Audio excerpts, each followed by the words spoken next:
c'était de déconstruire un discours qui tend à montrer le vaudou comme de la négativité, comme le diable, comme le mauvais. Un discours qui tend à montrer le vaudou comme une religion. Et dans mon intervention, j'ai essayé d'abord de définir ce que c'est que le vaudou pour moi. Et pour la vérité, le vaudou n'est pas une culture, le vaudou n'est pas une religion, le vaudou n'est pas un système de pensée. Le vaudou, il est l'entité première, il est la déité, il est la cause causante. Le vaudou est donc Dieu. Mais en tant que vaudou et en tant que Dieu, il a généré une religion. Il est essentiel de faire la différence.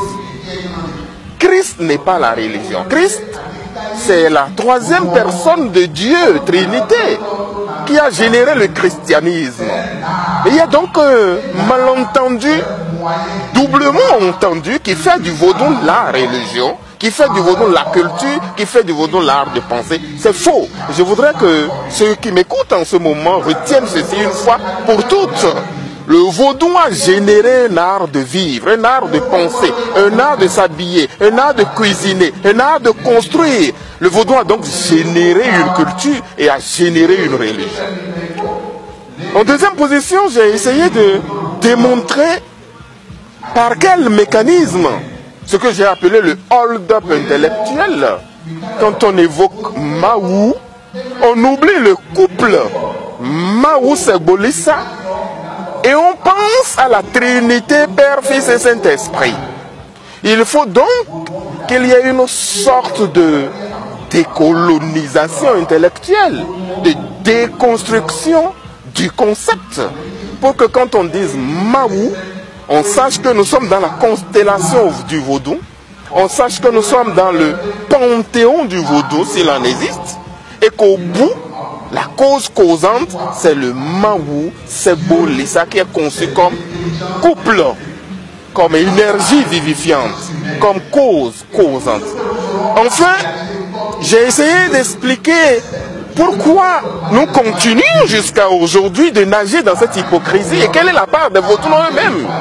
Comment il se fait que la nuit, les cadres béninois, les fonctionnaires béninois courent, rampent et vont chercher des solutions auprès des vaudous, non?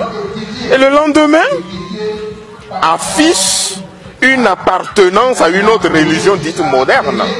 Mais si le vaudou a créé une religion dite traditionnelle, il est temps que le christianisme devienne une religion aussi traditionnelle, puisqu'après le christianisme est arrivé beaucoup d'autres religions. Donc, la séparation qu'on fait entre religion traditionnelle, religion endogène et religion moderne, sur un plan chronologique a un sens, mais sur un plan méthodologique ne veut rien dire. Donc, en troisième position, j'ai essayé de montrer, d'appeler l'attention des gens sur cette hypocrisie souriante qui fait que nous sommes tous des vaudouisants. Je me pose la question même sur la laïcité du Bénin. Oui, nous avons une laïcité juridique, une laïcité proclamée.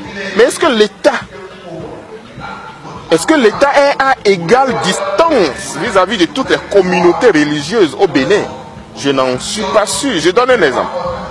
Regardez combien de fêtes, de jours de fêtes sont fériés pour certaines religions. Combien en avons-nous dans la communauté du vaudou? Que vous savez. Or, l'État devrait se retrouver très objectif, très neutre, à égale distance vis-à-vis de toutes les communautés. Mais pourquoi nous avons un lundi 2? Pourquoi nous avons un mardi 2? Pourquoi nous avons, pourquoi près de 5 à 6 jours fériés pour des fêtes religieuses par jour? Alors dans une certaine communauté, alors que dans une autre, on n'a qu'un seul. Il y a lieu de se poser la question de savoir si socialement, la laïcité juridique proclamée, constitutionnelle proclamée, rencontre la laïcité sociale.